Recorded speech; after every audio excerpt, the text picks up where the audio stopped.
Daily ബ്രെഡിലൂടെ ദൈവം തന്ന അനുഗ്രഹമാണ്. ഞാൻ കാശ്മീർ സന്ദർശിക്കാൻ വേണ്ടി എൻ്റെ കുറേ വർഷത്തെ ആഗ്രഹമാണ്. ഞാൻ അതിന് 20,000 അഡ്വാൻസ് കൊടുത്ത് ബുക്ക് ചെയ്തു. ആ സമയത്താണ് ഞാൻ കഴിഞ്ഞ ആഴ്ച ഒരു അച്ഛൻ്റെ ഡെയിലി ബ്രെഡ് ക്ലാസ്സിൽ കേൾക്കുകയാണ് ബാലാമിൻ്റെ കഴുത ബാലാമിനെ ആ യാത്രയിൽ നിന്ന് തടസ്സപ്പെടുത്തിയ കാര്യം. ബാലാമിൻ്റെ യാത്രയെ പ്രവാചകനെ തടസ്സപ്പെടുന്ന കഴുത. അച്ഛൻ പറഞ്ഞ കാര്യം ചിരിച്ചോണ്ട് പറയുന്നത്, ബാലാം കണ്ടില്ല, പക്ഷേ കഴുത കണ്ടു ദൂതൻ വാളുമായിട്ട് അവിടെ നിൽക്കുന്നത്. പ്രിയപ്പെട്ടവരെ, ആ ഒരു യാത്രാ തടസ്സം എൻ്റെ ജീവിതത്തിൽ ഒരു ചെറിയ ചിന്ത നൽകി. എൻ്റെ യാത്രയെ ഈശോ ആഗ്രഹിക്കുന്നില്ലേ? എൻ്റെ കാശ്മീർ യാത്ര ഈശോ ആഗ്രഹിക്കുന്നില്ല. ഞാൻ ചിന്തിച്ചപ്പോൾ എനിക്ക് മനസ്സിലായി എൻ്റെ യാത്ര ക്യാൻസൽ ചെയ്യണം. ഞാൻ TTC കമ്പനിക്കാരെ വിളിച്ച് പറഞ്ഞു ഞാൻ പോരുന്നില്ല, അത് ക്യാൻസലാക്കിയിരിക്കുന്നു. പറഞ്ഞു പണം നഷ്ടപ്പെടും. ഞാൻ പറഞ്ഞു പണം നഷ്ടപ്പെട്ടോടെ, ഞാൻ യാത്ര ചെയ്യുന്നില്ല. ഈശോ അത് ആഗ്രഹിക്കുന്നില്ല. പിറ്റേ ദിവസം ഞാൻ കേൾക്കുകയാണ്, നിങ്ങളേറെ കേട്ട് കാണും, ആ കാശ്മീരിൽ മുഴുവൻ വലിയ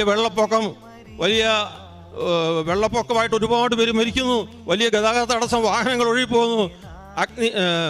അങ്ങനെ വലിയ പ്രശ്നങ്ങളുള്ള സ്ഥലത്തേക്ക് പോകാതിരിക്കാൻ ഈശോ എൻ്റെ ശാരീരികമായ ഒരു ദുരന്തത്തിൽ തന്നെ ഈശോ രക്ഷപ്പെടുത്തിയ സംഭവമായിരുന്നു.